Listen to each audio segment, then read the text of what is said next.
Hello everyone, কেমন আছো সবাই? আমি অনিতা নিয়ে চলে এসেছি নতুন আর একটা ভিডিও। এটা ছিল আমার দিদির বার্থডের কেক, যেটা আমি বানিয়েছিলাম। যেভাবে বানিয়েছি সেভাবে তোমাদের সাথে শেয়ার করছি।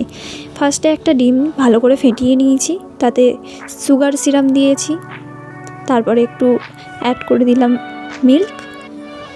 ওটাকে ভালো করে ফেটিয়ে নিয়ে এসেন্স দিয়েছি। এসেন্সের পর আবারও একটু ফাটিয়ে আর একটু মিল্ক দিলাম। এরপর ময়দাতে অ্যাড করব বেকিং পাউডার, বেকিং সোডা পরিমাণ মতন।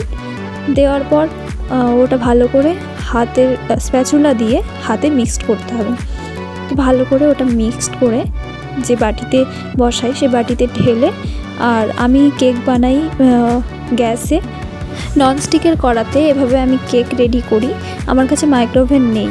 তো তারপরে আমি ক্রিমটাকে ভালো করে ফেটিয়ে রেডি করে নিচ্ছি। ক্রিমটা প্লেটে দেওয়ার পর কেকের যে ব্রেডটা ছিল তার উপরে সুগার ওয়াটার দিয়েছি, আর তার উপরে দিয়েছি ক্রিমটা ভালো করে মসৃণ করে সমান করে নিয়ে এর উপরে একটু ক্রাশ দিয়ে আবারও সেম একইভাবে লেয়ারটা কমপ্লিট করে ভালো করে ক্রিমটা সমান করে নিয়ে ফ্রিজের মধ্যে সেট হতে দিয়েছিলাম কিছুটা সময়।